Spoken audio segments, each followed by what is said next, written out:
surprisingly, this is not alcohol. This is just tea. But I am, this arm is fucked up from when I fell.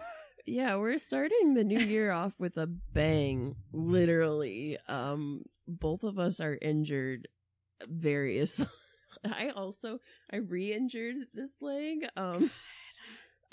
It was really dumb too. Like, I didn't think anything of it, and then now I'm like, oh my god, I hit my leg on the car, the metal edge of the car door, and now I have like a bruise on this leg right here. Can you see it? No, there's like a mark. It's on the side that's away from me. So anyways, yeah, so this leg has my knee injuries from where I tripped over my dog walking. I want to show you this because it's werewolf season because I'm single, so I don't shave, but like, my knee's all fucked up, and then my arm, because I went like airborne. And, like, you know how, like, time slows down when you're falling? Oh, yeah, for sure. My brain is always just like, all right, don't try to brace yourself. Go as flat as you can on the fat parts of your body. Aim for that grass. And so I went literally, like, outstretched, like in a cartoon, like a slow-mo freeze frame, and landed fully on my right side, like, on someone's grass. But it was dark out. Yeah. And so... thankfully, I was running with, like, my phone flashlight on so I could see, which fuck all good it did for me. I still tripped on the sidewalk, but it landed flashlight up, so I found it right away in the grass.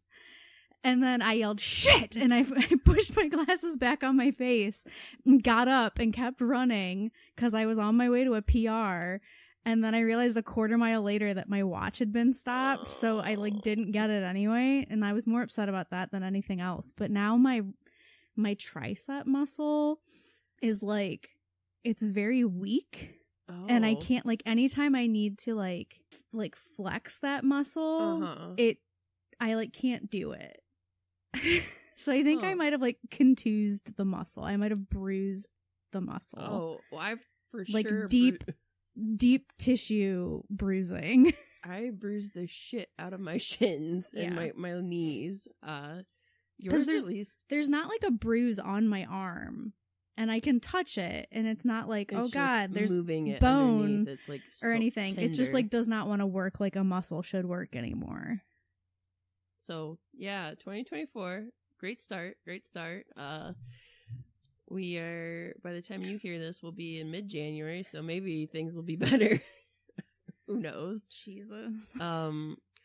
Yeah, yours at least, like, yours was like, oh, this is a true accident. I didn't see this tripping and fall. Like, mine was because my dog decided to bark in reaction to another 2-pound dog.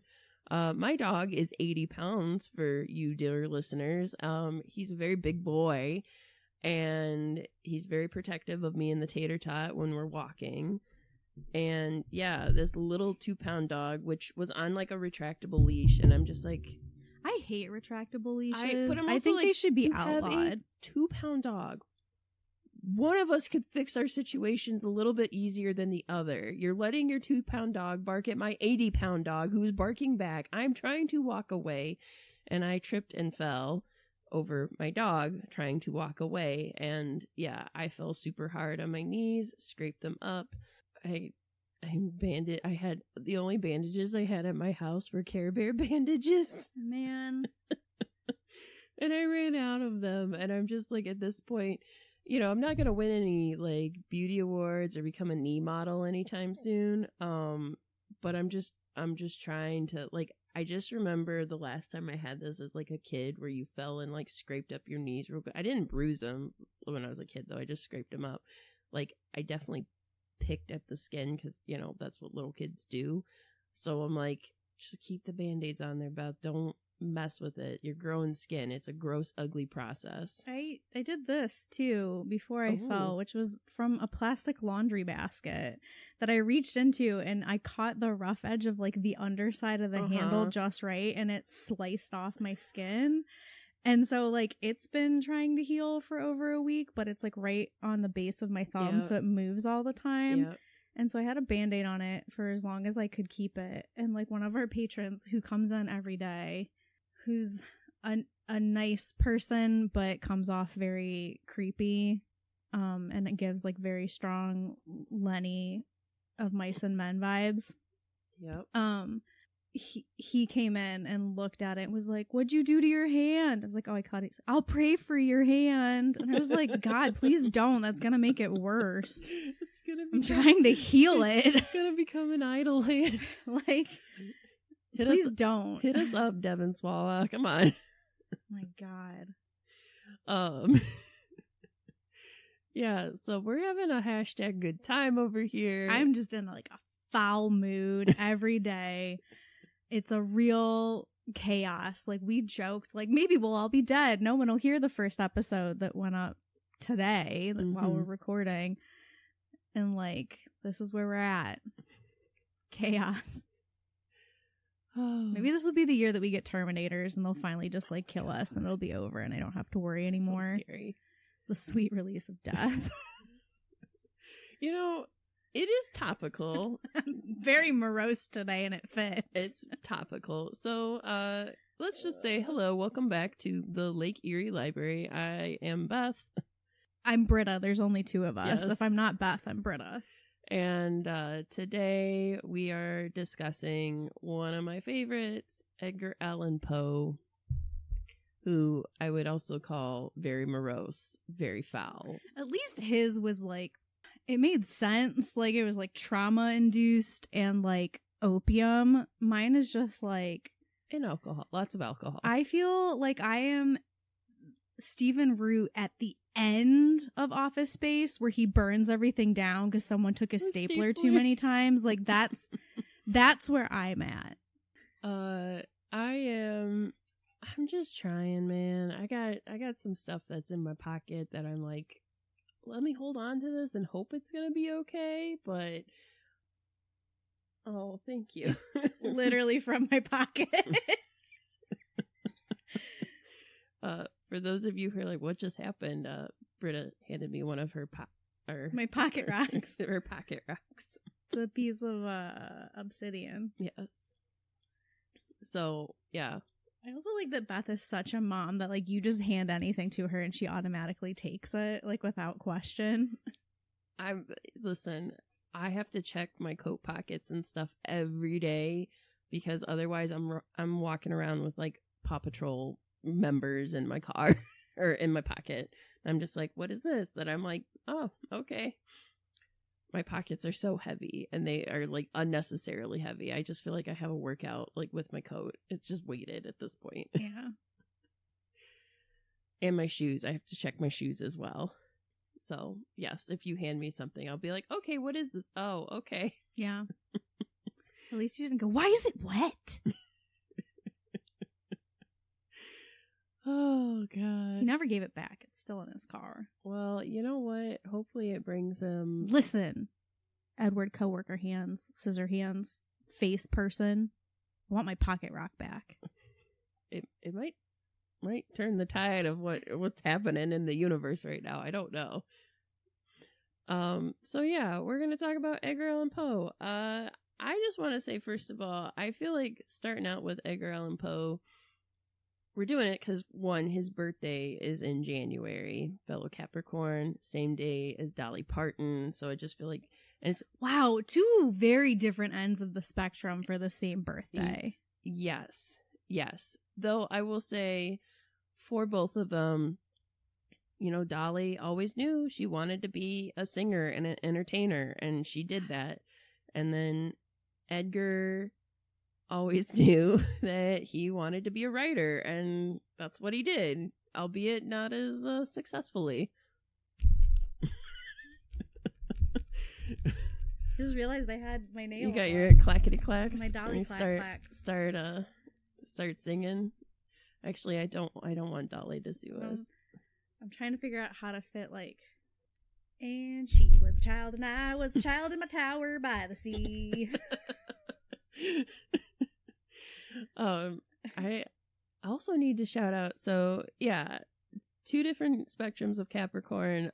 But for Edgar Allan Poe, I also enjoy him. I feel like we should talk about it first of all. I feel like he's like everybody's middle school introduction to horror. And in a way, I feel like if you don't move past him, and if you're like one of those like Edgar Allan Poe girlies and you like the gothic stuff, like, I don't know, I feel like people don't take it as seriously as like, oh, you're only into Edgar Allan Poe, you should like edgier horror type of thing. But, you know, the man laid the groundwork. You gotta give him credit where credit's due. It's kind of like Mary Shelley and Frankenstein. You just gotta give credit where credit's due. Like, I don't... yeah, it's a basic. Sure, it was written in the 1800s. Does that mean it's still not good? No, it means it's great. Just enjoy it. Quit hating on it. I had a conversation with a pretty big bookstagram person maybe like a few years ago about a book that we had both read, and everyone generally hated it and the two of us loved it. And I was like, you know what, I consider it like a thinking person's horror. And her response was, yeah, the problem is most people don't know how to or want to think. And I was like, yeah, I think that is what happened with horror. It went from like, oh, this is like existential, it's in your brain, it's cerebral, you gotta think about it, it's psychological, to like, and then a zombie jumps out and rips off your face because he's on bath salts. Yeah, that's fair. That's fair. Yeah, too many jump scares in horror. We're just like needless gore. Yes. I think some gore is great. There's a time and a place for it. I would say yes. I'm not into like hostile Saw levels of gore though. No. But I know people love those franchises. So like if that's your jam, that's great. But like sometimes I think it's just for shock value and doesn't really add anything. You're just literally talking about all the rebranding of like Texas Chainsaw Massacre of like the early 2000s. Yeah. And oh god, The Hills Have Eyes and Last House on the Left. All those remakes all are very like gory.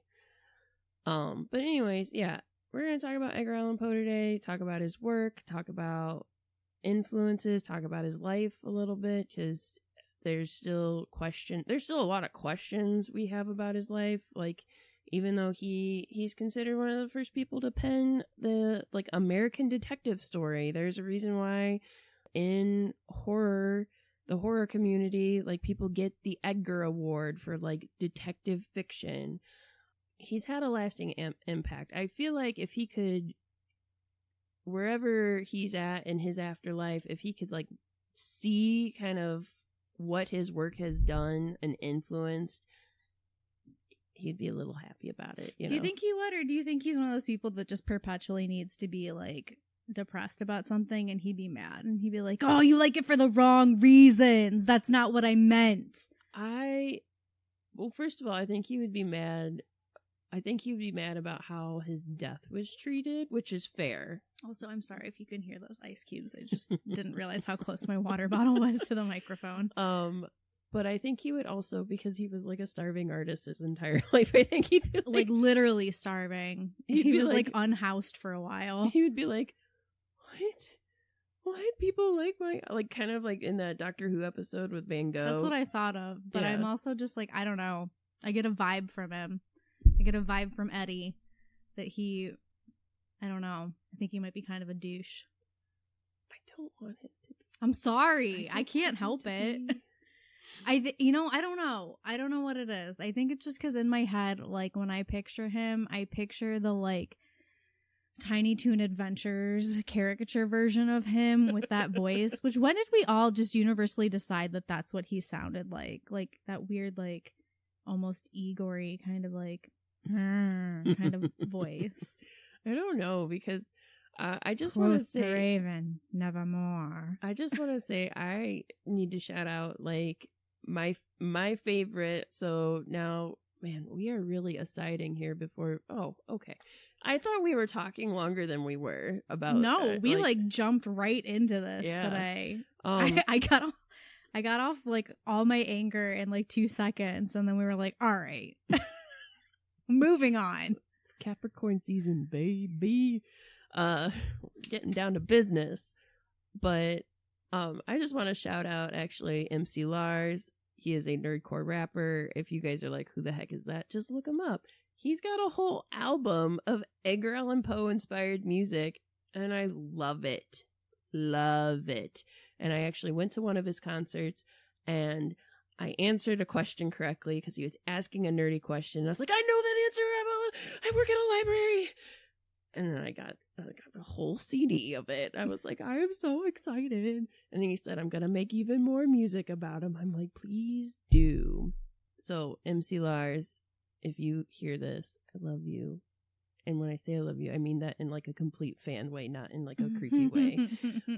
That's good, because I just went down a rabbit hole today of like people who got like murdered when they were really young and that were like celebrities. So like, don't kill MC Lars. No, I would not do that. I enjoy his music far too much. I'm very excited for his new album with Schaefer the Dark Lord. It is a haunted mansion, spooky Disney inspired album. Hell yeah. Yeah, it's gonna be great. Well, since you did that, then I'm gonna mention Shipwrecked, because I've talked about Shipwrecked and Tin Can Bros and Star Kid before, but Shipwrecked Comedy did a YouTube series that is 11 episodes, maybe 12 episodes long, that is Edgar Allan Poe's Murder Mystery Dinner Party. Oh yeah, you've showed me clips of this. Yeah, so it is essentially a 2016 web series that is Edgar Allan Poe and his roommate Lenore, who is a ghost, played by Sean and Sinead Persad, who are like siblings. They invite guests over for a dinner party, and during the party things go awry and guests begin to get murdered. So it's supposed to be like a murder mystery party, and then people end up actually dying, and it's up to the remaining guests to figure out who the murderer is before everyone dies. And the other guests are all like famous authors, so it's like Ernest Hemingway, Louisa May Alcott, Mary Shelley, Charlotte Bronte, H.G. Wells, Emily Dickinson, George Eliot, who is it's an actress dressed as a man playing a woman pretending to be a man, and she'll be like, yeah, like look at the rack on those fine ladies, don't you think? And they're like, okay, we get it, you know, you're a woman, we know it. No, what are you talking about? I'm a manly physical specimen.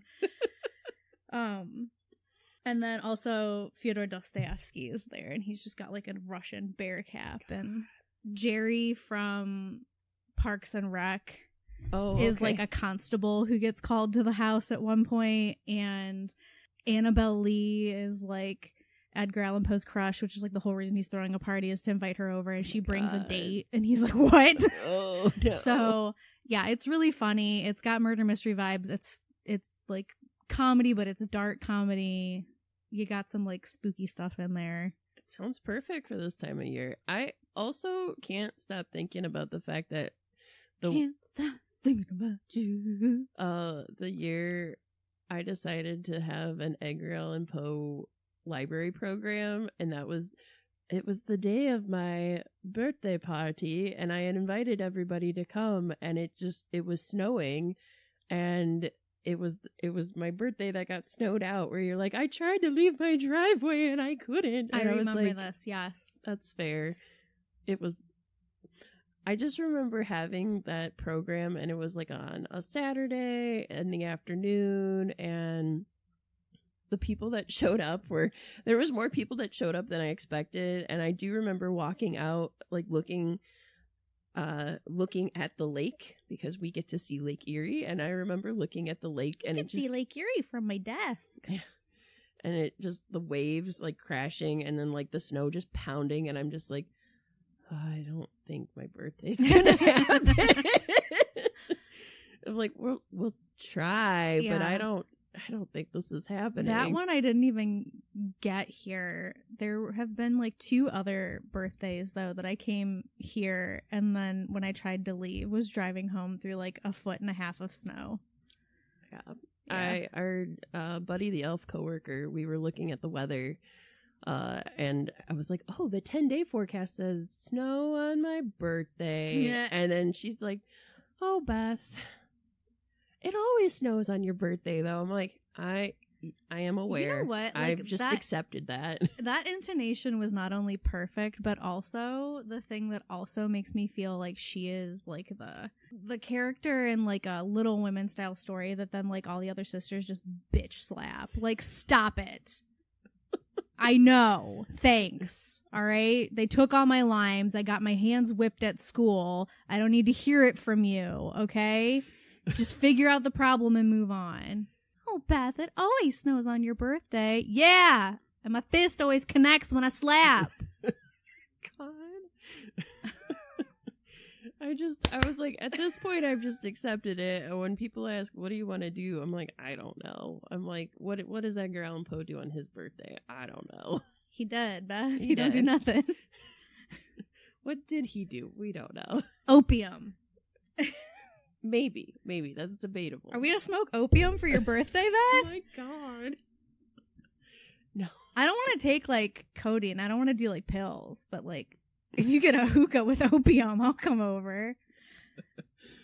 We'll put a bunch of scarves on the floor and, like, lay around like we're full of malaise from that time period. I'm just thinking of the one time I was at an opium den. Good times. I was at a restaurant in New York, and this waiter kept propositioning it was a group of us that were interns, and he kept going, "Would you like to hookah? You can come hookah with me." And we're like, no. I like that hookah is like a noun and a verb. Yeah, kind of like a hygge. Yeah. Anyways, back to Edgar Allan Poe. Let's talk about one more shout out I would like to give is to on Twitter or X, but they have a podcast now, and it's called Midnight Pals, and they have Edgar Allan Poe is actually, it's a group of authors, so it's like Edgar Allan Poe, Dean Koontz, Clive Barker, Stephen King, and it's started as like Twitter microfiction where they all say like things, and it's supposed to be, the idea is they're supposed to be coming together and casting a spooky tale, and Dean Koontz is not too spooky, I like dogs, and then Clive Barker's like, sex, F yeah, and then Mary Shelley pops in every so often and goes, sup fuckers. Atta girl. And then J.K. Rowling makes an appearance sometimes, but do they push her in the fire? When it's written, she talks like this with us. And it's but Edgar Allan Poe is in this, and he is kind of the ringleader, more or less. Steve's like, what's up, fellow authors? Submitted for your approval. I'm Stephen King. Yes. So if you guys like this idea of like authors coming together, much like the Murder Mystery Party, you can listen to their podcast. They just started it this past year, and if you go on Twitter or X or whatever you want to call it now, it is still on there, still making rounds. So, and then if you go to like their website, you can order the chapbook and stuff like that of the microfiction. So if that's something that you're into, there, we just gave you all like kind of pop culture references right now. I keep thinking that you're gonna say microfiche every time you say microfiction, and I'm like, how are they even gonna look at that? You can tell we've been at work too much. We don't even have microfiche. We do not have microfiche. Can I just tell you? We can't even find a proper way to store our old newspaper clippings. They're just in a freaking Rubbermaid tote on a floor. I always wanted, and I finally did do that. Like me and my husband actually went on like one of our staycations. We went to like a different library because I was like, I don't want to go to like our library system. I'll go to a different library. And we sat down and we looked at microfiche because I was like, I just want to be like in the movies when you're looking and you see a cool article and you're like, wait, what happened? Can I solve a murder mystery from 30 years ago? I did not, but we did see a lot of cool ads. I did that when in our childhood library, not the newer of them, the old one. Mm-hmm. I think I had to look something up for like a report in school, and it was in like a tiny nook behind like the reference desk. Yep. It was really hot in there. Yes. Yeah. So that was, I did finally get to like check that off my like bucket list of like things I've gotten to experience. But I was just like, I wish that's all the cool movies have like at least one research referencey thing where they do the microfiche and then they go, oh my God, and they figure out the mystery and then they rush to save the day. So anyways, let's get back to the macabre. Let's talk about Edgar Allan Poe. Fifth time's a charm. Fifth time's the charm.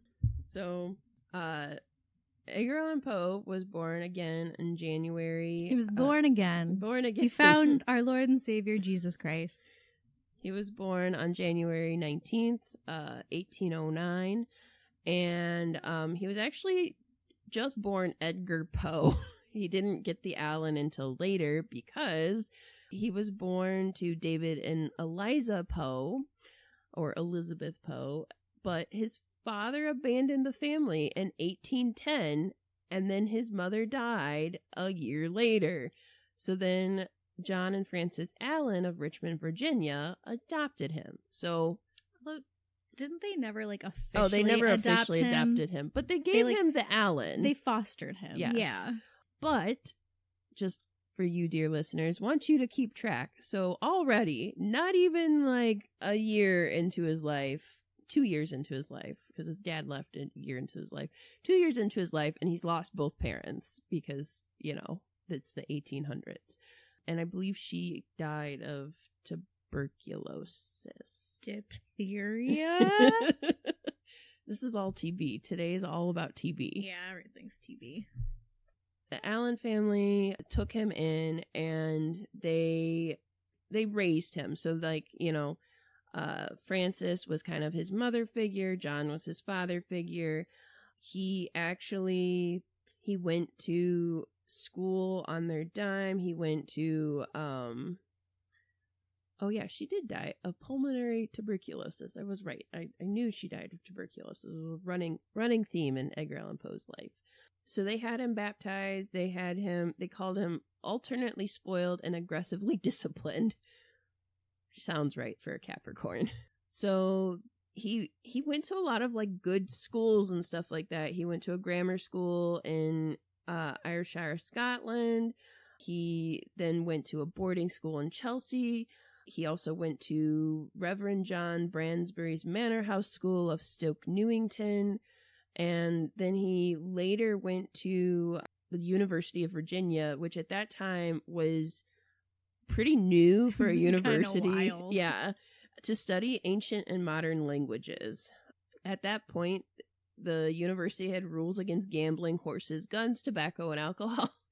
But they were mostly ignored. It was based on an honor code, so it was very like wink wink, nudge nudge, like we're not drinking and partying with horses and guns. That's not something we're doing. Yeah, I was very don't ask, don't tell. So Edgar Allan Poe turned around, and he, at this time, right before the university, he was like kind of seeing a girl whose name was Sarah. And then once he got to the university, he's, you know, kind of sowing his wild oats. He picks up gambling. So he and his then kind of girlfriend break up. He loses touch with her. He then goes to his dad, or he goes to John, and he's like, hey, I don't have enough money for classes. And his dad's like, no. I paid for your classes. Where'd that money go? And then he figured out that Edgar was like gambling. So Edgar had to essentially, like, he disenrolled, got out of school because he was partying too much. And by partying, I mean gambling. I want to know what they gambled on in the 1800s besides horses. I don't know. Dice. Cards. Oh, those are all things I should have thought about. But yes, you're right. Which raindrop hits the bottom of the window the fastest? Fights. You could bet on bare-fisted boxing. Oh, God. You know, I did watch Bridgerton. I should know that. See, you go Bridgerton. I go Robert Downey Jr. Sherlock Holmes. Oh, same era, two different stories. So anyways, eventually he does get sent additional money, but Edgar's gambling increased. He does get kind of kicked out of university after the year. but he doesn't go home to Richmond because he doesn't feel welcome, because he finds out that his sweetheart married another man. So he then goes to Boston in 1827 and starts doing kind of odd jobs. And he is a clerk and a newspaper writer using the pseudonym Henry Le Rene. Does that sound right? It's French. Let me see. Yeah, Rene. So then he's unable to support himself. So what does he do like any good American boy? He joins the army. Oh, I was going to say sells drugs. What? It's the 1800s. Opium. So robs corpses, sells their parts. Fair, but steals jewelry from dead old ladies. I don't know. He actually enlists in the army under Edgar A. Perry, and he claimed he was 22 years old, even though he was a fresh 18. He was a very young man. This is some strong Steve Rogers vibes. Yes. So he served at Fort Independence in Boston Harbor for $5 a month. Boston Harbor. And then that year he did release his first book, a 40-page collection of poetry called Tamerlane and Other Poems, but it didn't make any money or anything like that. I was going to say, that feels so like... I mean, you don't even know. Like, this isn't my whole life. Once I get out of the army, I'm going to be a famous author. I've already written this whole book of poetry, and the poems are like, red, dead, I looked at the sky and said, I'm sad. EAP. He didn't even put his name on it. It was just attributed to by a Bostonian. And only 50 copies were printed, and nobody paid it any attention. You know, you gotta start somewhere, right? Like, Stephen King started as an English teacher. Tom Clancy started as, like, a vacuum or insurance salesman. I can't remember. He was a salesman of some sort. Then, he did actually get through the army. He served for 2 years and attained the rank of sergeant major, which is the highest rank of a non-commissioned officer that he could achieve. But then he was like, yeah, I don't want to be in the army anymore. Surprise, surprise. So everything you are saying is just, it is just fitting the fuckboy mold that I have in my head for him. Of like, yeah, you know what? I could actually just like make a career out of this, but no, it's not what I want. You're not my real dad. You can't tell me what to do. I'm an author. So he goes and says, hey, Edgar Perry is not my real name. It's actually Edgar Allan Poe. I'm only 18. I'm not actually, 22. And my dad kind of disowned me. So I was just doing this to kind of make a living. And his commanding officer said, hey, you can only be discharged if you reconcile with your, like, foster dad. So he wrote, this is great. You're going to love this. It's very petty. So he wrote a letter to his foster dad who was like, I literally don't give a shit. And he was unsympathetic and went several months ignoring Poe's pleas. So he has to stay in the army until this is happening. That letter was probably just like, dear not my real dad, I don't want to be in the army anymore, but I had to join because you won't give me money to write a book that I'm going to write that's only in my brain right now. And I could have also married that girl, except I fucked around and found out, but it's her fault. Fuck you. Hate Edgar. And then he's like, why doesn't my dad want me to come home? Alan, it's also like been suggested, so his mother was ill. She too had tuberculosis, and it's suggested and surmised that Alan, his dad, John Allen, may not have written to Poe even to make him aware of his mother's illness, which is kind of shitty. Like, that is his foster mom. She actually died on February 28th, 1829, and Poe visited the day after her burial. So he didn't even know. He just was like, I'm going to go to the house, and then was like, hey, by the way, your foster mom, so the only, like, maternal figure you've had in your life, she died of the same thing your mother died of. Sucks to suck, Edgar. It is sad. a lot of macabre things happen in his life. So it's surmised also that after his wife died, Allen then agreed, he was, feeling a little tenderhearted. He agreed to support Poe's attempts to be discharged in order to receive an appointment letter at West Point. So now, instead of being like an actual army person, he gets sent to West Point to kind of be discharged. So he was at West Point for a little bit, but then he was finally discharged on April 15th, 1829, after securing a replacement to finish his enlisted term for him, which that's wild to me that he had to find another dude to replace him in the army. I'm like, what? I mean, I guess conscription's a thing. I do know that, but I'm just like, that's crazy. He did stay in Baltimore before he went to West Point. And he hung out with his widowed aunt, Maria Clem, and her daughter, Virginia Eliza Clem. Virginia Eliza Clem is Edgar Allan Poe's first cousin, and that's also one of his wives. He also stayed with his brother, Henry, and his invalid grandmother, Edgar She's invalid. The barcode doesn't scan. In September that year, he received the very first words of encouragement I have ever remembered to heard in a review of his poetry by influential critic John Neal. So John Neal is like the first person that was like, hey, these aren't too shabby. I like your style. And so Edgar Allan Poe was like, all right. And so he wrote another poem to dedicate to Neal. And then he wrote a second book of poetry. Dear Neal, I appeal to you to read more of my poems. They won't make you moan because they're good. Give me money. EAP. Honey. So the second book was Al Araf. A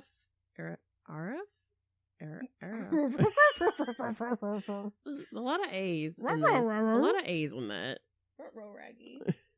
Al Araf? Al Araf. Okay. Sounds like all or off, maybe? Tamerlane and Minor Poems, published in Baltimore, 1829. For those of you who are like English major, please don't come after us. I'm not an English major. I do like Edgar Allan Poe. Here's the thing. I'm like bashing him. I'm like bullying him from beyond the grave. But also like how fucking pretentious.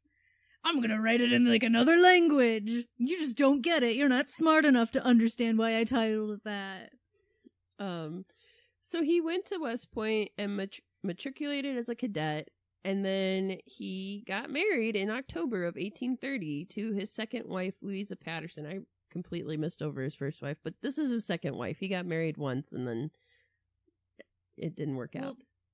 He didn't marry Virginia yet. No. She's later. She's the third wife. She's like 14. Yeah. Okay. Well, she's like a child right now. Yeah, she's like 14 when they get married. Yeah. Okay.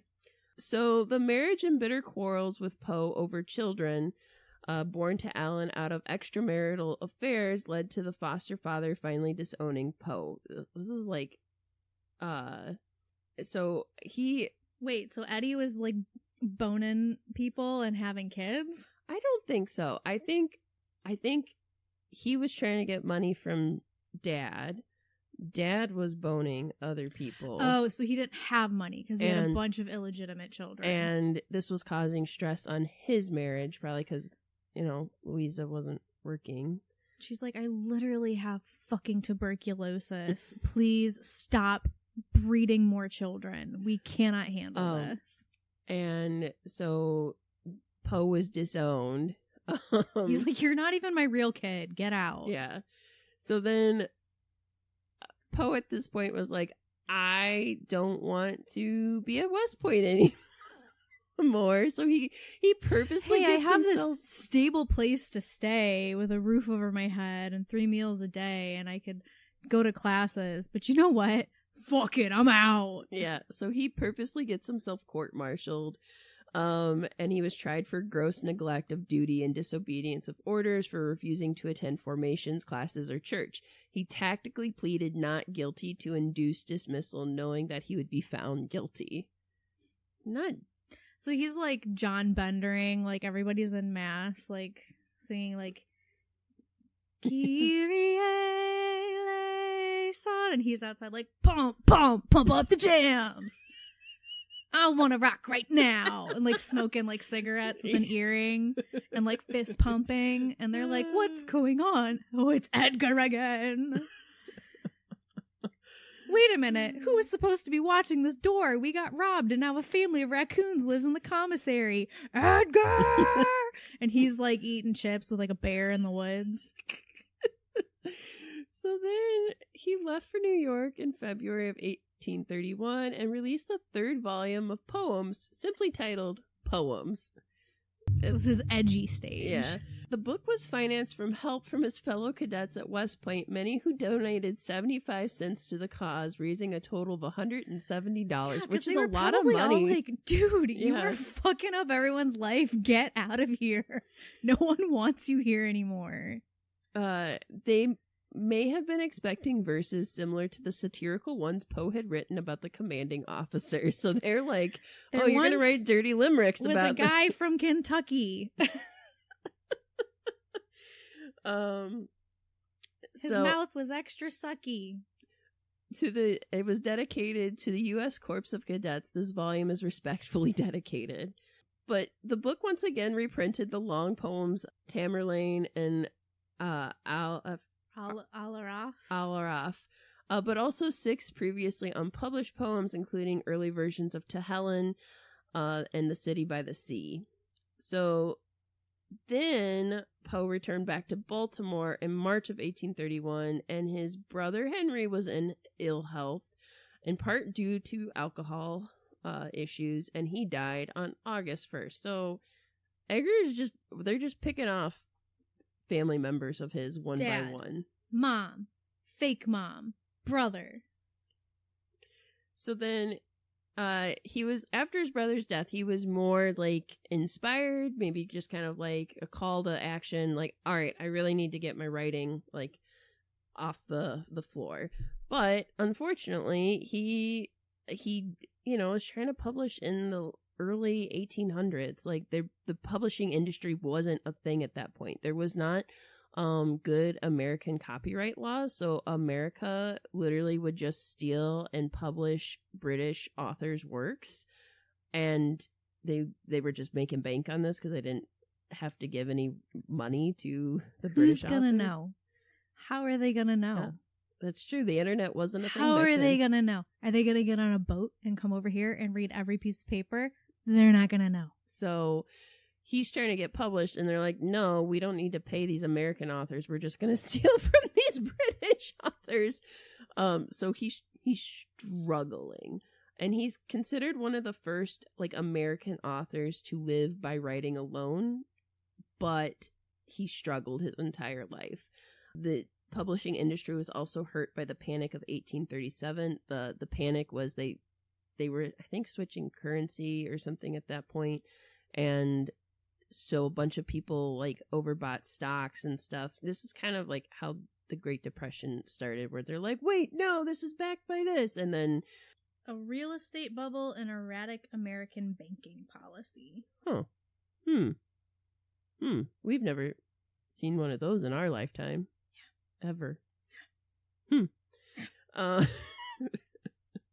So I will never forget that when I graduated from Temple University, Bill Cosby's pre-recorded speech, because he couldn't even be bothered to come and talk to us live or Zoom in, was essentially, and I'm paraphrasing, well, there's no jobs. Good luck. Don't die. So yeah, he was like, okay, so obviously poetry is not getting published, so let me try prose. So then he placed a few stories in publication, one of them being he won a prize for one of his short stories, M.S. Found in a Bottle. This brought him to the attention of John P. Kennedy, a Baltimorean of considerable means, who helped Poe place some of his stories and introduced him to Thomas W. White, editor of the Southern Literary Messenger in Richmond. So then he became an editor for the Southern Literary Messenger, but he got discharged within a few weeks for being drunk on the job. So then Edgar, being jobless, decides, and I'm guessing at this point single, it doesn't say when he got divorced, but he no longer is with Louisa. Poe returned to Baltimore, and he obtained a license to marry his cousin Virginia, first cousins. Well, I got no money. I got no job. My pets' heads are falling off.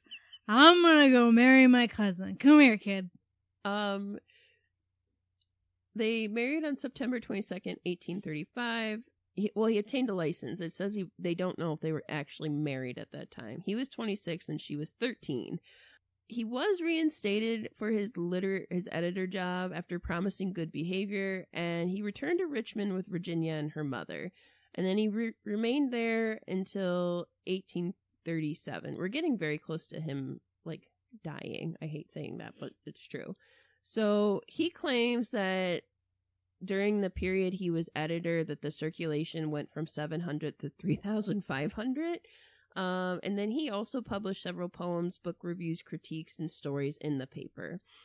On May 16th, 1836, him and Virginia did actually get married, with a witness falsely attesting that Virginia Clem's age is 21. Now, I will also say, some scholars say that they didn't have, like, it's a little icky, but some scholars say that he just really cared for her and he loved her kind of like a sibling. So I guess he wanted to take care of her. So there wasn't really like a romance element to it. I don't know. But then why did he have to marry her? Why didn't he just take care of her? I call bullshit. I don't know. That's the icky part. But he also wrote some of his greatest poetry inspired by her. So I can't, like, I don't know. I mean, here's the thing. He's a fuckboy, so he's about, like, maturity level where a 14-year-old is. So I feel like they're compatible. Also, like, back then, 14-year-olds were like, I've been working for 5 years and I've got 3 kids. Like, so, you know, I have less of a problem with that than, like, other things. Also, like, she's not gonna make it very long. No, she does not make it very long.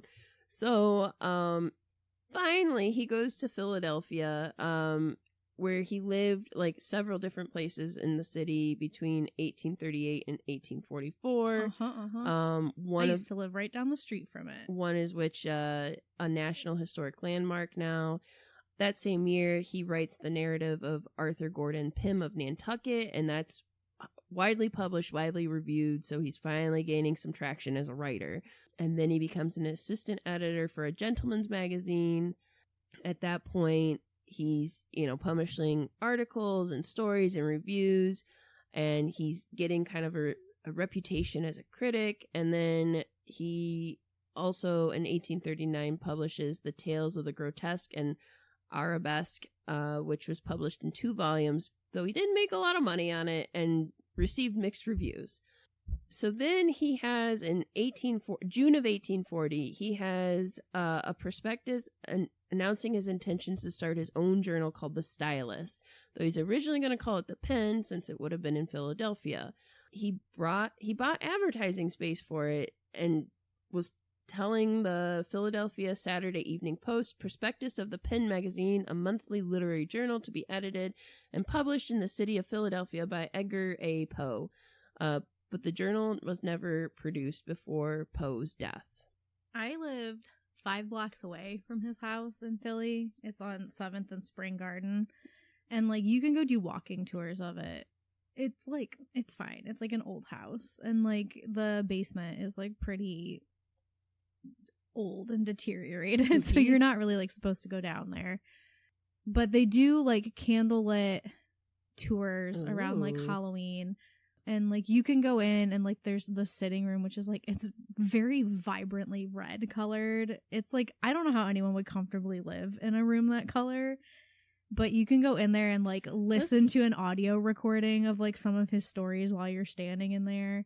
Red is supposed to be, like, it induces hunger. So that's why a lot of restaurants will have red in their interior, because that color... I know green makes you hungry, too. But it's also... It's not a color that induces calm or creativity. Yeah, it's not. And it's all like, you know, because the furniture that it's all like looks almost like crushed velvet and like big thick drapes and things like that. And like the walls are also like wallpapered red. It's weird. That's the only... He lived in like 4 different houses when he lived in Philly. That's the only one that still exists. Amongst trying to start that magazine, he also wrote The Telltale Heart and The Black Cat while he lived there. And the cellar in the house that's still standing is like...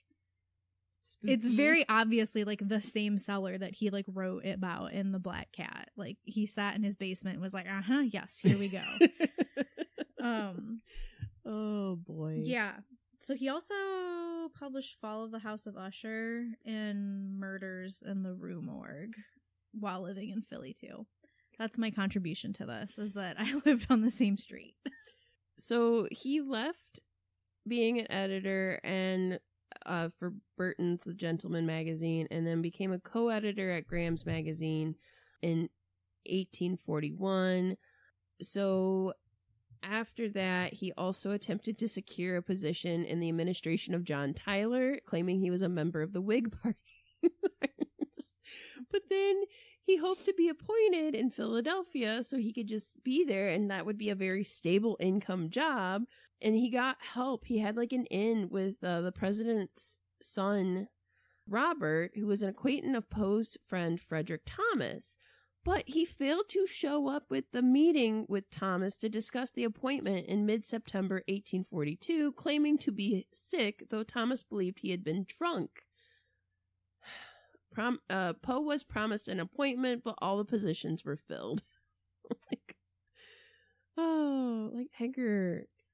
Yeah. He does got a bit of a perpetual like screw up vibe. Alcoholism is like no joke. Like that's out of your control, which is more than likely the actual explanation for the majority of the stuff that has happened in his life. But to fit my fuckboy narrative, that feels like very like he probably was just like, oh no, I woke up in this like brothel opium den with like 18 girls and hold on, I can pay you. I just gotta go to the ATM. Shit, how am I gonna get downtown? I don't have my car keys. Oh, hey, I'm sick. Can I still have the job? That was 4 weeks ago, Edgar. Where have you been? I got lost in Barbados and I had to get someone to send me money to get on a boat to come back. It's not my fault. But then in January 1842, Virginia showed the first signs of consumption or tuberculosis. When we were researching, I found this like website that has like an interactive timeline of his life, and it gets to this point and it's so fucking overdramatic. It gets to this point and it's like, while playing the piano, Virginia coughs up blood.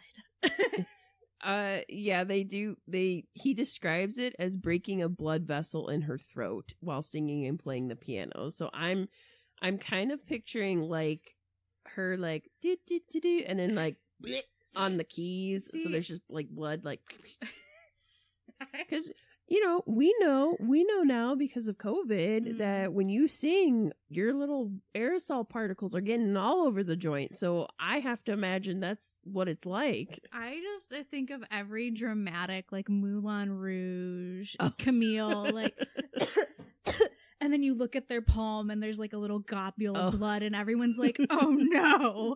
And they're like, no, I'm fine. It's half a cough drop from earlier. It's not blood. I'm not dying. Party on. Oh, God, God, what if Virginia was like, don't make me sing? And he was like, God damn it. I just want to hear that song. Just play it. I am so hungover right now, Virginia. Just do this one thing. Why does my life suck so bad? And she's like, no, don't make me sing. And he's like, just sing the fucking song, Virginia. And then she goes to sing and she's like, oh no. He's like, great, now you're gonna die too, and I'm gonna be all alone. Well, I mean, I think I'm gonna go write a story about a really annoying bird. Well, yes, that's true. So, oh God, I lost my place. I can keep going. So she only partially recovered from this, but of course he began to drink more heavily because he was stressed out about her being sick with tuberculosis. He left Graham's as an editor and attempted to find a new position, still angling for the government post he didn't get it. He then returned to New York, looking to become an editor of the Broadway Journal, and then later the owner of the Broadway Journal. Yeah, I totally know Broadway. Give my regards. Yaka daka daka. He alienated himself from other writers at the time, including Henry Wadsworth Longfellow, and accused him of plagiarism. He hates him. Even though Longfellow never responded, so at the time, Edgar kind of had a reputation, and he was also writing spooky stuff, and, Longfellow's writing about nature and stuff, so he's like, who are you? I just like trees, man. Why are you so drunk right now? It's 7 a.m. Like, what are you doing? What do you mean trees are beautiful? We're inside. My wife's dead. So, 1845, Poe wrote The Raven, appearing in the Evening Mirror, and it became a sensation. It made Poe a household name. He finally achieved some, credentials and actually became famous. But everyone who read it who knew him was like, yeah, this fucking annoying bird, that's what it's like talking to him all the time. But he only made $9 off of it. Yeah, but back then that was probably like $400. Not enough to sustain anybody. It was one night of drinking. Half an evening of opium. So then the Broadway Journal failed in 1846, and then Poe moved to kind of his final place of living, which was a cottage in Fordham, New York, in the Bronx. That home, known as Edgar Allan Poe Cottage, was relocated later years to a park near the southeast corner of the Grand Concourse in Kingsbridge Road. Virginia died at the cottage on January 30th, 1847. So he did write The Raven 2 years prior to her death. Biographers and critics had suggested that Poe's frequent theme of death of a beautiful woman stems from the repeated loss of women in his life, including his wife, which is fair. He did not take Virginia's death well.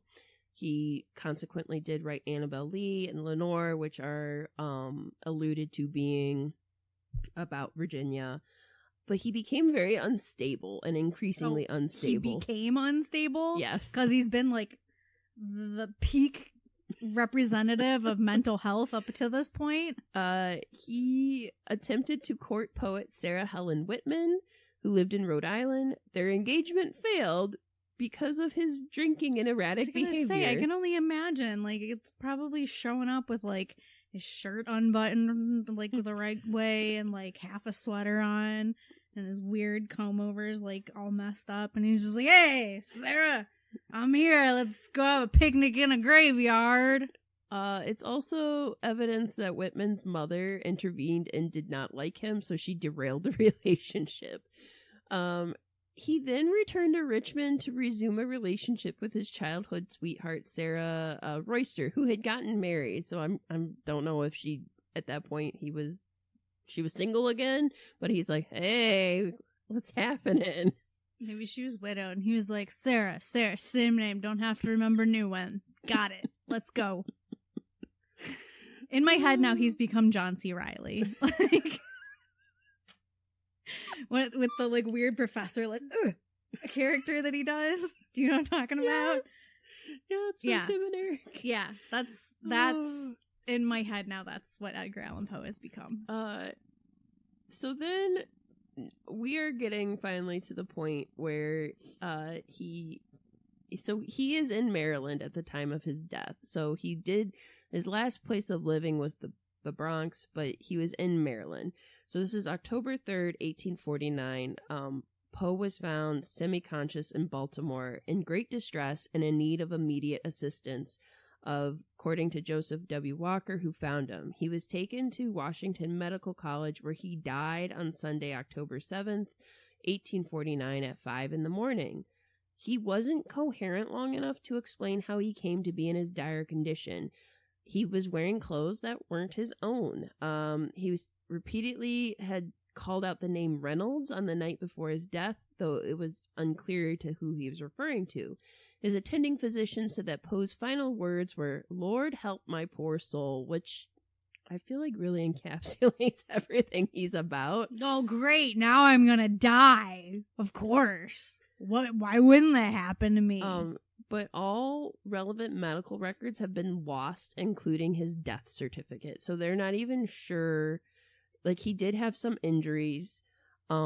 He was obviously not fully conscious. So they never got a full story out of him. Like, he was found kind of like on a side street, like all busted up and not coherent. And I had always read that he was trying to, like, his plan was to get on a train to get back to Philadelphia, and he, like, took the wrong train and was drunk AF, and then, like, was now drunk and lost and, like, in his feels. So, like, who knows what happened to him. There's several theories. So the newspapers at the time reported, which I gotta take these with a grain of salt because of what happened to him after he passed away, with his legacy, but they at the time reported Poe's death as congestion of the brain or cerebral inflammation, which were euphemisms for death from disreputable causes such as alcoholism.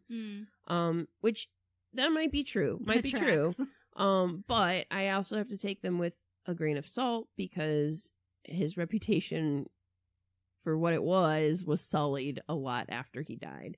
The actual cause of death still remains a mystery. Speculation has included delirium tremens, heart disease, epilepsy, syphilis, ingenial inflammation. Advanced syphilis, where you go bonkers from it. Cholera, carbon monoxide poisoning, and rabies. He got that from the raccoons at West Point. One theory dating from 1872 suggests that Poe's death resulted from cooping, a form of electoral fraud in which citizens were forced to vote for particular candidates, sometimes leading to violence and murder. Which I was like, what a wacky 1800s way to go. But also, that may have happened. Baltimore is a big city. Somebody was like, hey man, do you want to make $5? And he was like, yeah, what do I have to do? They're like, just go vote for this guy. And then he started doing it, and somebody was like, hey, I saw that, you're a phony. And they, like, kicked his ass. Yeah, like, but he also, it's October. That would have been around election season. So yeah, maybe he went to early vote and they, like, messed him up. Honestly, it would be so on brand for him if it was just all of these things. Like, he got bit by a raccoon that he got in a fight with because it stole his sandwich or something. And then he got drunk because he was mad that the raccoon stole his sandwich. And then, like, he fell down and he hit his head, so he had, like, swelling in his brain. But then he also had the rabies, which is now getting advanced. And then he also had syphilis, but he didn't know he had syphilis, so it was untreated. So he's also, like, losing it because of that. Have we ever talked about, like, the inflammation of the brain? Like, encephalitis scares the bejesus out of me. Like, in terms of ways that people can, like, it just scares me. I'm like, wait, you lose all cognitive function. You don't know that you're, like, doing weird things because, like, you don't know. Yeah, they did that. They used that as an angle in the show Hannibal, and I think about it now because I'm like, thanks, Brian Fuller. I never thought about encephalitis at all because I was like, that's not, like, a thing I have to worry about. And now I'm like, oh, I just always think of, is it like hydroencephalitis, where, like, you, like, the babies who are born with, like, the misshapen heads, or like there's one of the cats on the cat rescue that I follow was born with that, and so they have, like, a really big head. Yes, someone I'm related to had that. So and they got multiple stents and surgeries done for that. Yeah, you can, like, live a it's just relieving the pressure is the key thing. But yeah, it's who's to say? But I will say, after Poe passed away, he had a literary rival, which, surprise, surprise, and his name was Rufus Wilmot Griswold, which is a great name. He somehow got the rights to write the obituary for Edgar Allan Poe, and he wrote it under a pseudonym, and he just literally wrote it with the most off the rails. Was it like, Edgar Allan Poe is the fuggliest slut you've ever met? Yeah, they cast him as a lunatic and described him as a person who walked the streets in madness and melancholy, with lips moving in indistinct curses, or with eyes upturned in passionate prayers, never for himself, for he felt or professed to feel that he was already damned. So this fucking guy was such a downer all the time. Everybody dies who talks to him. He was outside yelling at 3 a.m., fighting a raccoon. He's dead. The end. Yeah, the obituary began, Edgar Allan Poe is dead. He died in Baltimore the day before yesterday. This announcement will startle many, but few will be grieved by it. Ouch. Yeah. So it was signed as Ludwig, and it was soon identified as Griswold, who had borne a grudge against Poe since 1842. And he was the literary executor, so he attempted to destroy his enemy's reputation after his death. He then wrote a biographical article of Poe called Memoir of the Author, which he included in an 1815 volume of the collected works. And he depicted Poe as a depraved, drunken, drug-addled madman, and included Poe's letters as evidence. So many of these claims were lies. It is really disputed that Poe was a drug addict, so they think that is mostly just Griswold talking out of his butt. Griswold's book was denounced by those who knew Poe well, including John Neal, who published an article defending Poe and attacking Griswold. And Griswold's book nevertheless became the popularly accepted biographical source.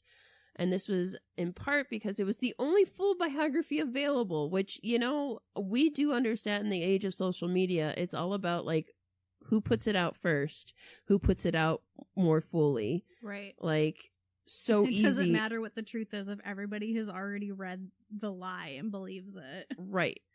I'm just thinking right now about, like Britney Spears and, like, all the things that have come out about her life and memoir and stuff like that. So people were also thrilled about reading works by an evil man. Like, it was kind of like a sexy biography where they're like, oh my god, the Telltale Heart, he actually murdered a man over an eyeball. Oh my god. You know. I get it. I mean, I watched Saltburn because everyone was like, this is the most fucked up movie I've ever seen in my life. It's so weird. You're going to go insane after you watch it. And I watched it and I was like, I've seen worse. What is wrong with you people? You're a bunch of squares. Letters were later revealed that Griswold, the evidence that he had of Edgar's letters, were actually forgeries. So, unfortunately, Edgar Allan Poe had to kind of, like, it doesn't matter. He's gone. He's not actually, but his literary legacy was sullied because for years people were like, oh, he was a madman. He was a drug-addled fuckboy. Yeah, but that's like why people read his stuff now. Like that idea of like, oh man, like what a banana crackers dude. That's like why people like him. Like every weird Poe girly I have ever known, aside from like Present Company, was like had tattoos of him that were super morbid and were like, if I could fuck anyone alive or dead, number one would be Edgar Allan Poe. And I'm like, why? And they'd be like, in a coffin. And I'd be like, okay, well, I literally just asked like, if you wanted a beer. How do you know? And I'm like, oh, you were in Philadelphia. That makes sense. That was here. Oh God.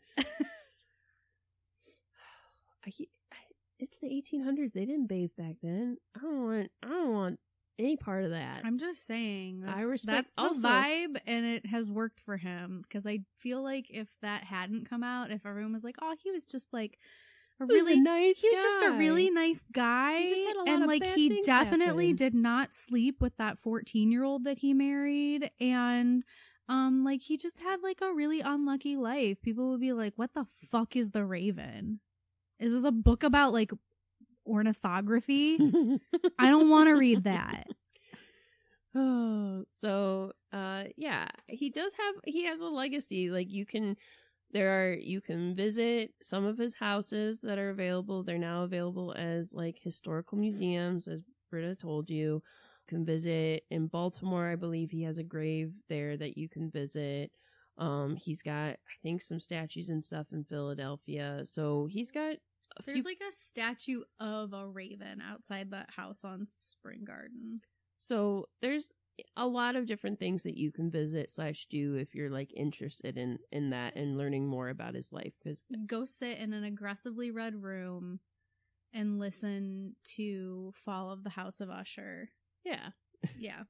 But so he lived a pretty sad life, and he didn't live very long. He was 40. Yeah, he was very young. He was 40 when he passed away, which is still longer than Lenore. Lenore was only like 24 when she passed away. Or not Lenore, Virginia. Let's be honest, it is Lenore, but good old Ginny. Yes. That's kind of an overview of his life. He didn't live very long, but he lived fast and died hard. He was rode hard and put away wet. People are going to listen to this. Live fast, die young. Leave a horribly mangled corpse. They're going to be like, Beth and Britta, are you okay? You okay? What is happening? If you skipped the first 5 minutes of this episode, you're like, wow, it's a vibe today. Oh, boy. Oh, boy. I am a little nervous because I keep looking and I feel like I'm not talking as loud as you are. To be fair, I'm yelling a lot. You are normally quieter than I am. Okay. My microphone is on. I was just worried. Yeah, you're usually like this. Like when I'm editing, this is what you sound like. And I'm like, yeah, I know. Totally. I'm on board with that. And then this one time when I was at band camp, and I'm like, oh my God, how do I fix this? All right. So we do want to talk about his work today.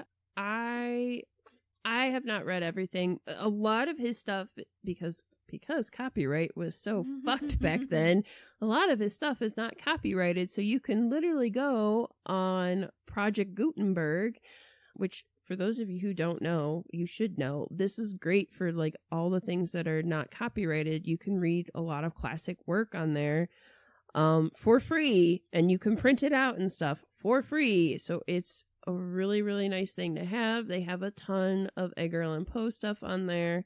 I'm trying to think the other thing. They just have a ton of stuff. It's all older stuff, but they have a ton of stuff on there. I'm also fairly certain that because he died over 100 years ago, like all his stuff is public domain now. Yeah. So, which just makes me laugh because I did get for Christmas actually Edgar Allan Poe collection. One of my relatives bought me that, and I was like, "That's so sweet." And then I was like, "Also, so on brand." I got it's like Weird Wonders of the World debunked, and I was like, "Oh, okay." And then the other thing I got was a Nightmare Before Christmas cup, and then a Edgar Allan Poe compendium, and I was like, "Yep, on brand. That's me in a nutshell." All the things. Yeah. Nice. But the ones I want to go over or talk about briefly are The Black Cat and The Telltale Heart, which I think are kind of the more, I would say they're very short.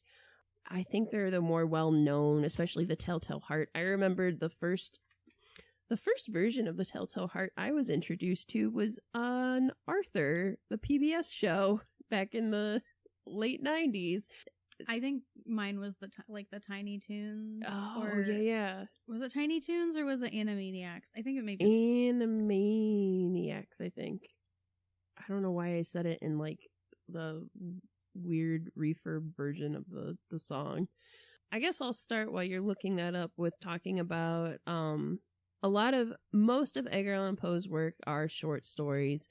The Arthur Pym is, I think, one of his only longer novels. He does have The Gold Bug, that's considered like one of the first detective or mystery stories. He also made for that book in particular, like a decoder, because those were very kind of getting popular at that point, where he made like a story about, and he put code in there, and you had to have like the code to read the secret message that he put in. Yeah, and then it was just be sure to drink your Ovaltine, and you feel like you wasted all your box tops sending in for it. It was both Tiny Toons and Animaniacs episodes. I was thinking of Tiny Toons because it was Sweetie Bird is the raven. Okay. And even so, when we say he's had a lasting legacy, like even The Simpsons literally just did a version of The Raven where Homer is playing like the narrator of The Raven, and then Bart is a anthropomorphized raven. It's excellent. Would highly recommend watching that version of The Raven. It's literally just Homer quoting The Raven and saying the poem. Short stories I'd like to talk about are The Black Cat and The Telltale Heart. I've actually read these a lot with my writing group, because if I don't get any submissions for my writing group, we read like kind of classic short stories to, one, get a feel how do other people write, to like what works for this, what doesn't work for this. And something that I feel with Edgar Allan Poe is that he's very readable to this day. It's not written in a way where the language feels inaccessible or feels... We know that language is fluid and that it changes over time.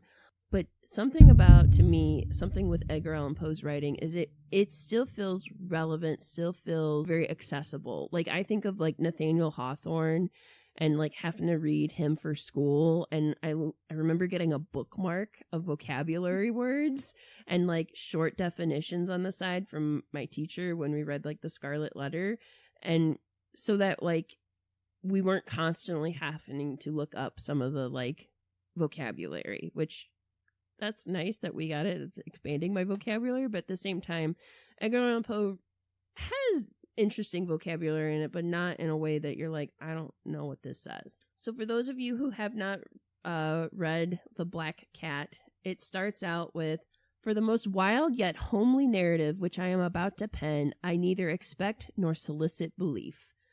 Mad indeed would I be to expect it in a case where my very senses reject their own evidence. Yet mad I am not, and very surely do I not dream."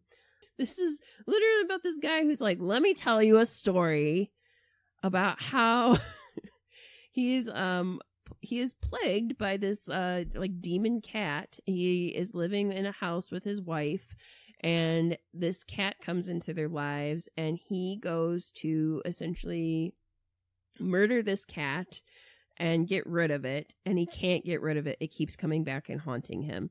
And it does it so much that he destroys the basement, and then in his madness of trying to kill the cat, he ends up killing his wife and doesn't really feel bad about it. Like, there's kind of not a lot of remorse for it because he's too busy trying to kill the cat.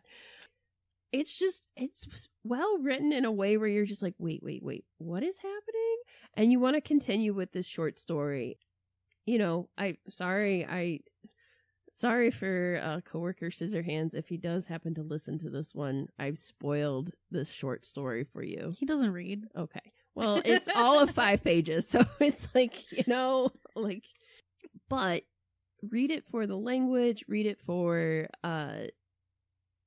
all of his narrators. I think in his short stories, they're all written from the first person, so it feels right that people assume it's semi-autobiographical, because when you read stuff from the first person and with I and stuff like that, you kind of become that character. Like, you're trying to get into their mindset, like, why are they thinking this, why are they feeling this? So it is normal to question, like, what was the author doing / thinking? What was he doing in his basement when he decided to write The Black Cat? Did he just see a cat and was like, F that cat, I'm going to write a really weird story about it?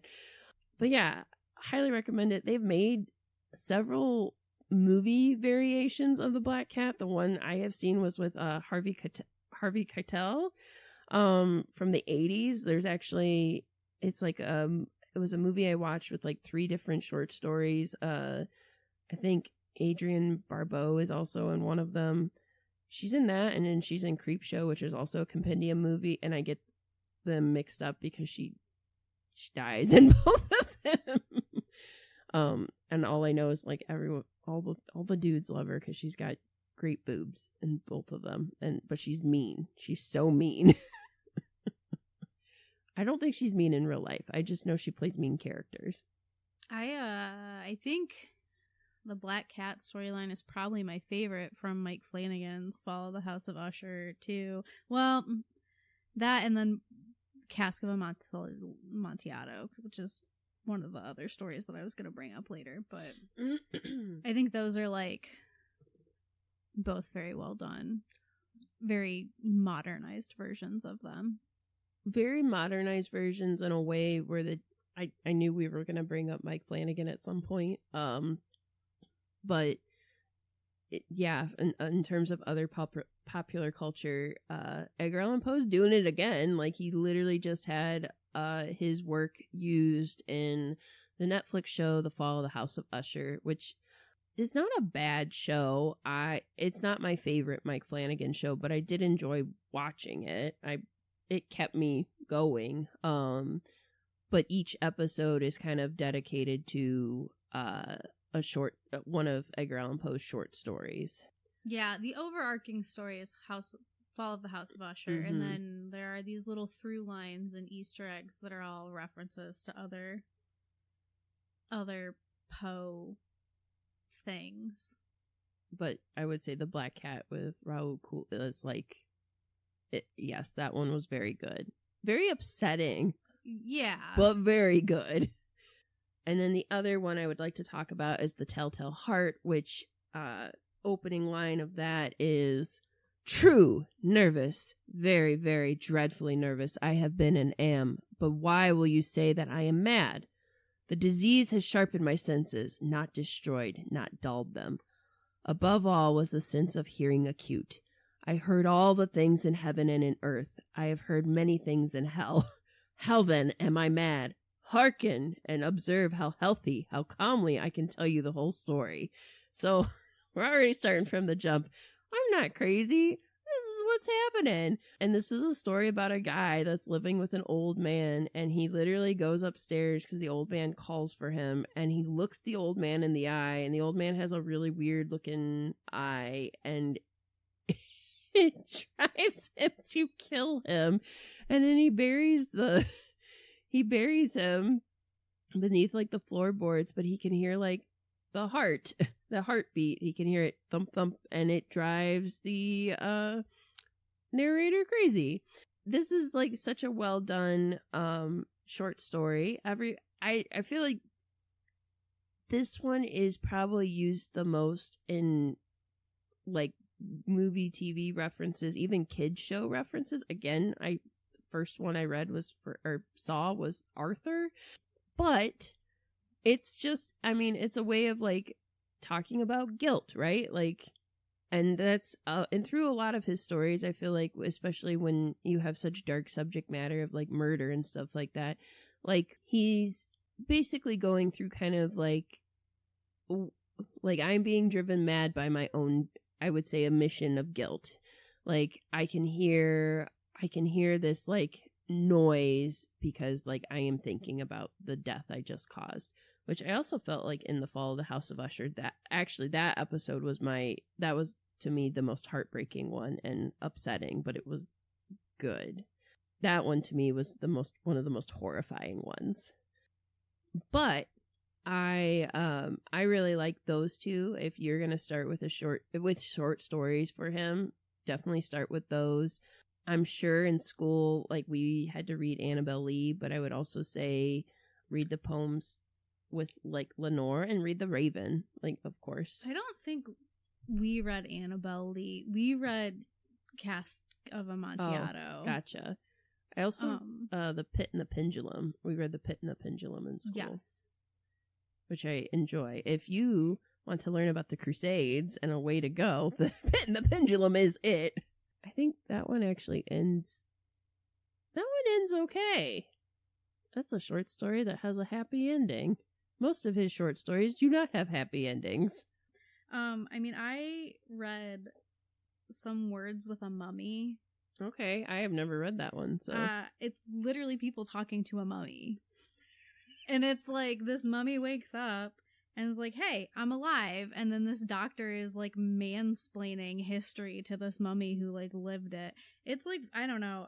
It's maybe intentionally funny. I found it funny when maybe it shouldn't have been. But, like, I'm trying to find the one thing that I just looked at.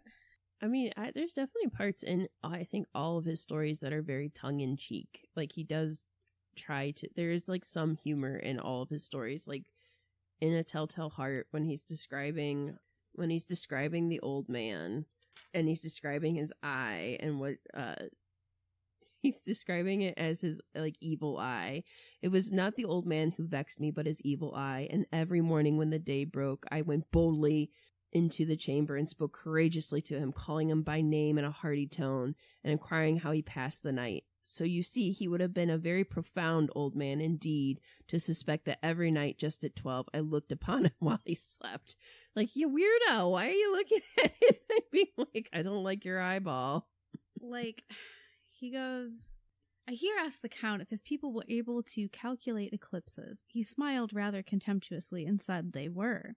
This put me a little out, but I began to make other inquiries in regard to his astronomical knowledge when a member of the company, who had never as yet opened his mouth, whispered in my ear that for information on this head I had better consult Ptolemy, whoever Ptolemy is, as well as one Plutarch de Fasci Lunae. He's like, shut up, man, I'm talking to the mummy.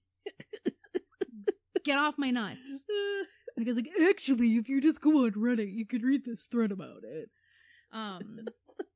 But the Cask of Amontillado, I think, is probably my favorite, and that's because it is, like, straight up a revenge story. Oh, it is. And it's really short. Like, I feel like I could probably just read it, honestly. It literally starts as...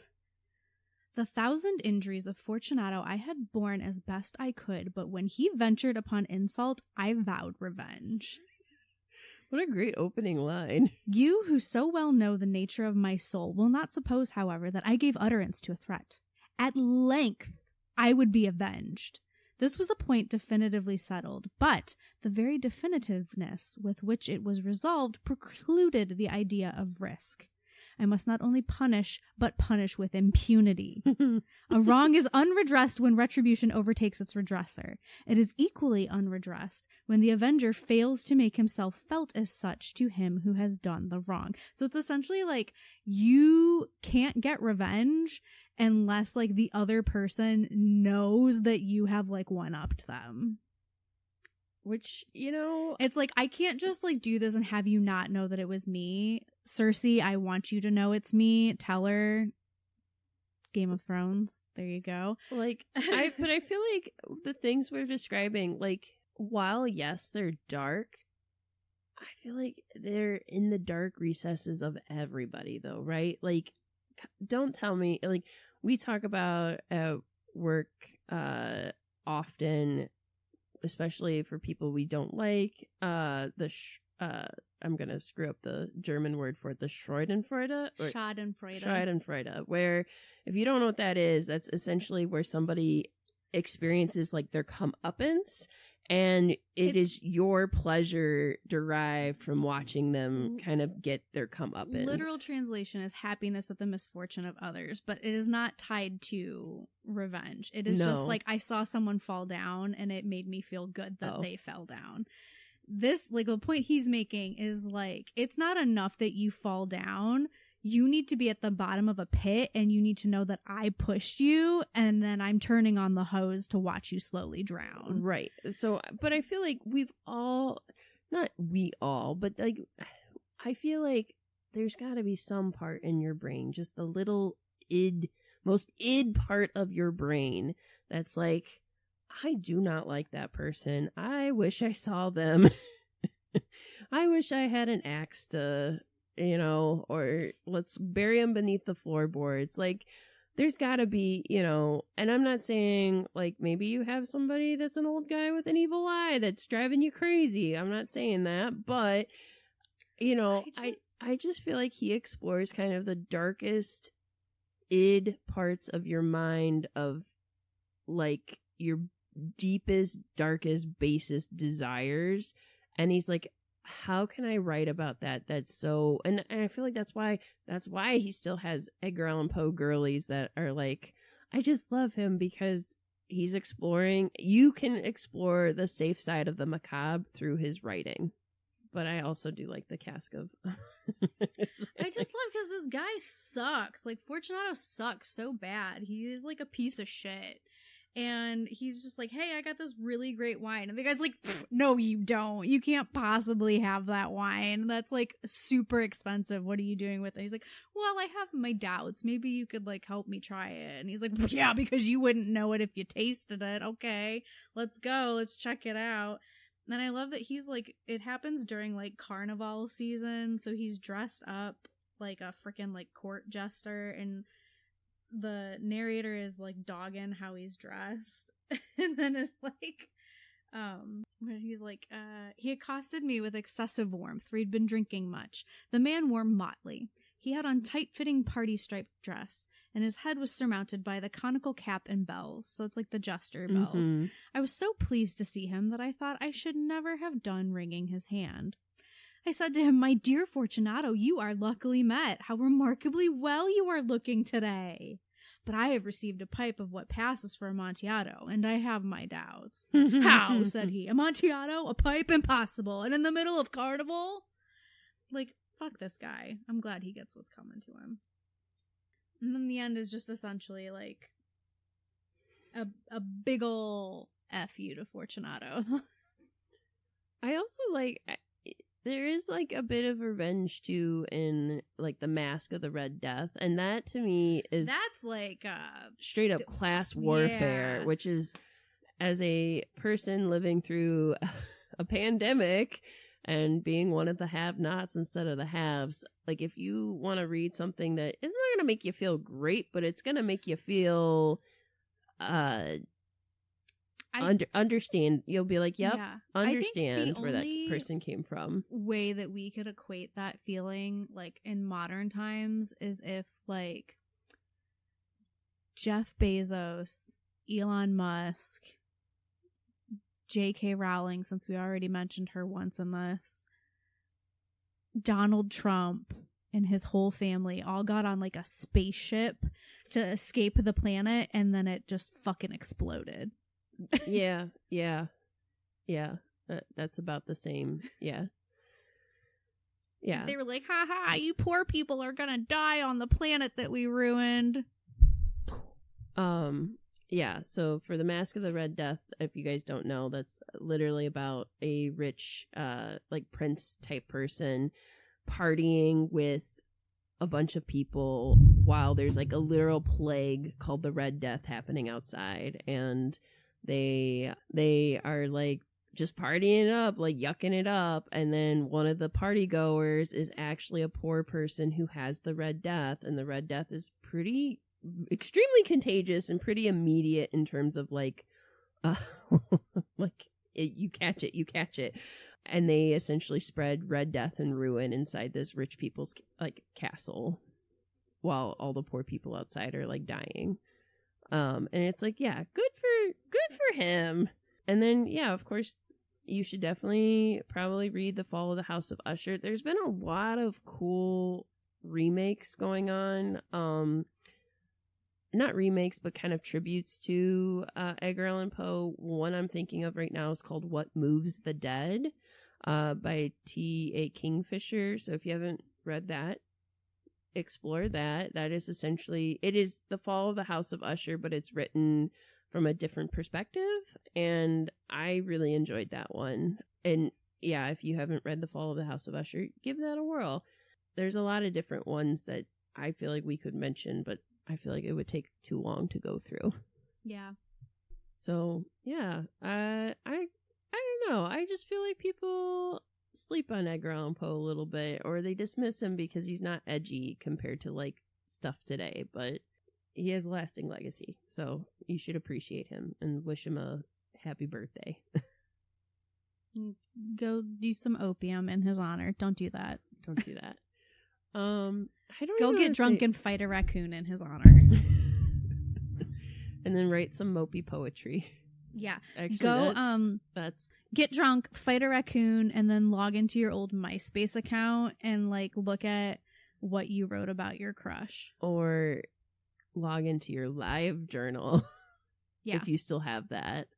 and see what you wrote. Man, I did that a couple years ago because I got an email that said, hey, you're having an anniversary. And I said, oh my God, this is still around? I thought it died. I didn't even know LiveJournal was a thing. And then I found it and I went, man, I hate that I wrote LiveJournal to be angsty and in my feelings, but I don't know what the context was to any of this anymore. Yeah, because you had to like vague book because all your friends read it. Yes.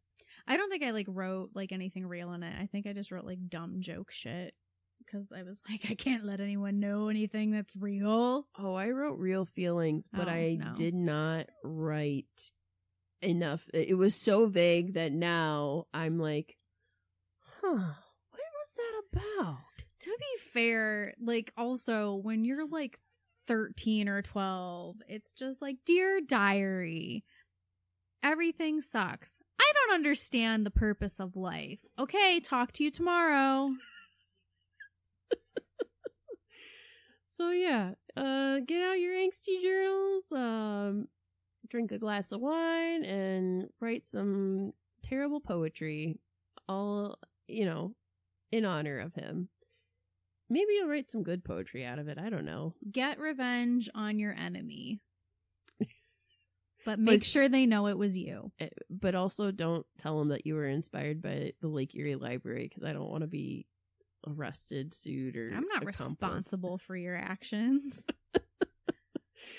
You're gonna listen to me, the idiot that like probably gave herself permanent arm damage. Okay. Sounds like you're really smart. So yes, thank you, Edgar Allan Poe, for making a lasting impact on little Beth from like middle school onward. I appreciate that, and that's why we pay tribute to you. And yeah, I think that settles a good. I mean, we gave you enough to chew on for I think a while with Edgar Allan Poe. So if there's any stories you want to share with us about him that maybe you are an Edgar Allan Poe girly and you got a weird arm tattoo that we don't know about that you really want to show us, I guess you can comment and let us know. Or send us a DM of your arm. That's weird though. Yeah, don't send us a DM of that because out of context it's probably going to look like something else. It's true. Happy January. I hope your new year is going better than ours, slightly less rough. And yeah, I hope you enjoy listening about the life of Edgar Allan Poe, and I hope maybe that inspires you to read some of his short stories or his poetry and, jump off from there. Or it inspires you to listen to MC Lars or watch The Fall of the House of Usher or, watch the Murder Mystery Party. And yeah, just enjoy his kind of life and impact he's had on other media. Yeah, we gotta wrap this up because I got this barrel of wine that I need you to come help me with. Oh, it's in my trunk. Ignore all of the bricks and cement that are in there. Don't pay attention to that. But we gotta go right now. Okay. All right. So thank you to our spooky sponsor, and as always, you guys can catch us on social media. But I will also say, stay spooky, friends.